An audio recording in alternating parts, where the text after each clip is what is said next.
事隔超过了半个世纪，美国的太空总署计划要重返月球，而最近 NASA 也公布了新型月球车的影片，大概只有3个手提箱大小。任务上明年到月球之后，画出月球表面的3D 地图，这能够解开月球到底有没有外星人的谜题吗？嘉芬，好，其实大家都很好奇，说的到底月球表面上面有什么，然后月球的背面有什么，还有月球的中心点到底有没有这个外星人在里头居住，这是我们大家都很想知道的。所以呢，其实事隔了将近50年的时间啊，其实美国从第一位这个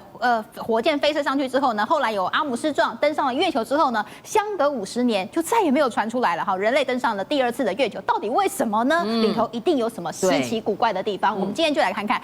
好不容易呀，好 ，NASA 宣布了说呢，要这个月球漫游车上到月球上去，而且预计2024年就可以直接着陆在月球上。而且我们现在呢拿到地球上的是什么 Google Map 嘛，但是呢之后我们可以看到月球的 Map， 月球 Map， 你就会知道上面有什么，然后地表长怎么样啊，大概环境是怎么样，都可以透过这样的一个机器去收集到大量的资料。那当然也是要为2025年人类要上月球去做另外一次的准备。先画好地图，我们就可以知道说可能要去哪些地方探索。没错，但大家会不会很怀疑说，到底为什么隔了50年，技术不断在进步，但是人类始终都没有上去呢？对啊。好，我们先来看一个这个科学的这样的一个研究发现啊，日本的宇宙航空他们研究发现说呢，有一个机构他们去发现月球的地面下竟然有一个神秘的巨大空洞，这是已经科学上面已经发现的。这个巨大空洞有多么大呢？长大概有50公里长。那这个巨大的这个空洞，大家就想说，那到月球上去就可以当成一个人类的基地，或者是人类登陆之后呢，可以在里头做一个等于说，因为它可以隔绝一些辐射，然后可以隔绝日夜温差极大的这样的一个问题。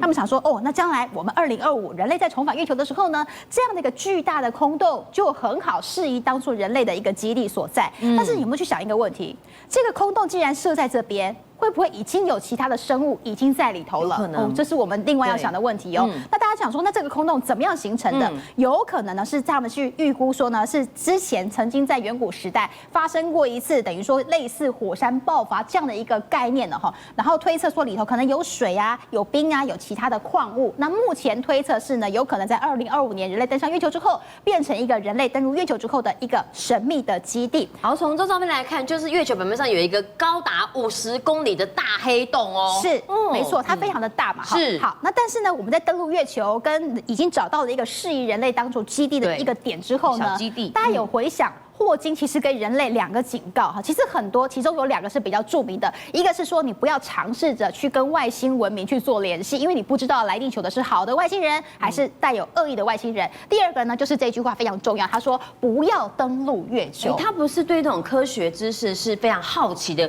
却说叫人类不要登陆月球，他发现什么怪怪的地方吗？表示霍金一定知道些什么，但是他没有明说。但是我们可以从其他的资料来佐证说，是不是月球上面已经有一些其他的外星文明了。首先是在阿波罗10号1969年的时候呢，在月球背面录到了一个非常奇怪的声音。我们先来听一下这个声音大概长什么样子。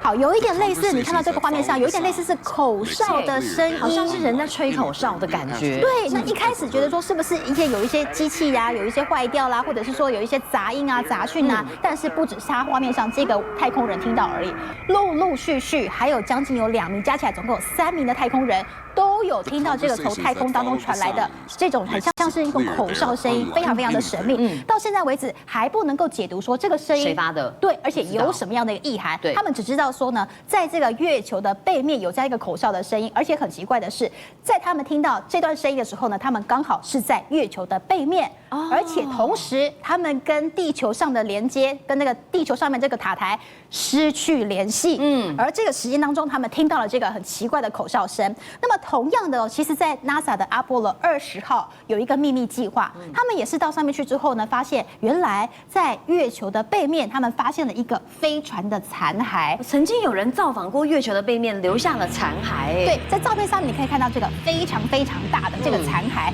有4000米长，然后500米这么高。他们推测说，这个有没有可能是外星生物的一些飞行器啊，或者是飞船啊？但是如今他们搁浅在这个地方，他们推估这样的一个残骸在月球上已经存在超过了15亿年的时间。所以代表说，在15亿年前就有非常高度的文明造访过月球，没有错。好，再来是呢，他们除了发现这个残骸之外呢，更奇特的是，他们发现了2名的外星人，而这2名外星人当中，有其中1位是女性的外星人，而且五官看似跟人类差不多，但是里头有一个特别的奇怪的地方，就是他们的额头上面多了1只眼睛，有3个眼睛，这就是这个阿波罗20号最著名的这个3眼的女外星人。那大家去回想一下，其实，在很多的比方说埃及的文化啦，或者是金字塔文化啦，或者是其他比较远古的一些神秘文化当中，都有画上第3只眼。但是大家去推测这个远古时代人类他们并没有登月的能力，他们如何去知道，或者是如何这样巧合的发现说，哇，原来的人脸上面有所谓的第3只眼，也跟现在所谓的比方说第6感啦，或者是说潜意识啊等等，这个第3只眼或许是有一些吻合。而且现在推论呢，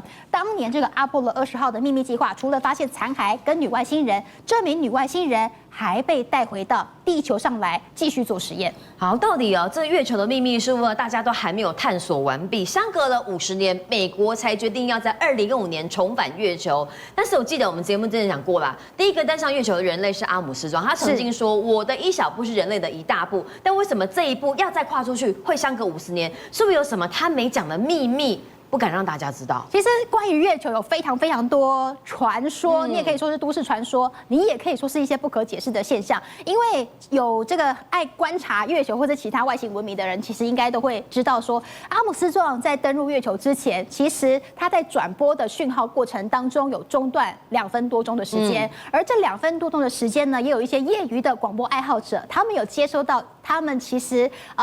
这个阿姆斯壮跟 NASA 的塔台有一段神秘的对话记录有被截取下来。那么当时其实透过这个当时的广播声音，也可以听到说，他们说疑似是说有看到什么巨型的生物，很大黑色的，但是无法用地球人的视野去形容那是什么样的一个生物。所以大家就一直怀疑说，月球上一定有一些人类所不知道的外星生物。好，那我们就要来讲喽。其实当年的苏联跟美国其实一直都在竞争所谓的太空的科技。是。好，那其实苏联的太空发展呢，已经比美国还要早，而且他们的技术比美国还要先进。但为什么苏联到后来没有持续发展？而且为什么是美国先登上月球？而且美国后来一路超车哦。我们就来看看一下，其实苏联当时呢是在1959年的时候就已经成功发射了第1个星际的探测月球1号，已经发射出去了。然后后来呢，同一年的时间又硬着陆在月球上面。硬着陆的意思就是说，它没有做缓冲系统，没有减速就对了，直接撞上月球，这个叫硬着陆。那么陆陆续续呢，最后它是用软着陆的方式成功到达月球上去，但是这都没有人类上去，没有太空人上去，这是苏联发展的科技，探测器而已。对，那么就在这些探测器啊、影片啊、照片啊传回来之后呢，他们觉得有一个原因是让苏联无法继续探测月球，让美国全力超车的一个重大的原因。也就是说呢，苏联曾经在1982年的4月份的时候呢，他们曾经发展了一个计划，发射了这个叫做礼炮7号。他们进到了这个轨道之后呢，他们在运转的期间，他们发现这些太空人登上了这个礼炮7号之后，他们就开始去观察，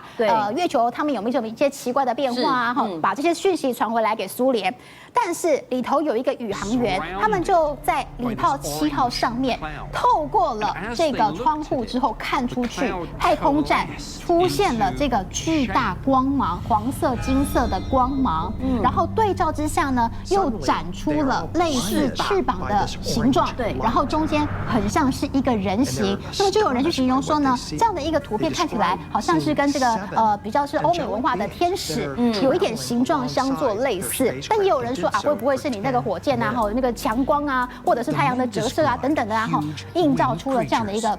奇怪的景象。但是传回来之后呢，很奇怪的是，我们就要看看苏联的反应啊。对，苏联政府呢不置可否，他只说有可能是一些光影的反射，但是他不置可否告诉人类说这到底是什么样的东西。对，明明太空人在这个太空站透过窗户看到了这样一个奇怪的景象，而且形容非常具体哦。对，没错。但是苏联政府照理说是应该一个很重大的发现呀，值得告诉世人，但他却不予评论，不置可否，而且在这一次的这样的一个礼炮7号发射之后呢，就再也没有苏联派其他的太空人，甚至其他的这样的一个探测器去到月球上面，然后就这样一路的让美国来进行超车。因此，我们就要来想一个问题喽：这个月球是不是真的如此神秘，让苏联本来应该跟美国战这个等于说互相较劲之后呢，苏联应该要一举打败美国才对，但是他为什么不敢呢？是不是他们其实发现，在月球上面有其他的外星生物了？因为我们来试想一下，因为我们现在地球人呢看月球都觉得理所当然，它就在那边，然后呢有时候上来，有时候下去这样子一个规律。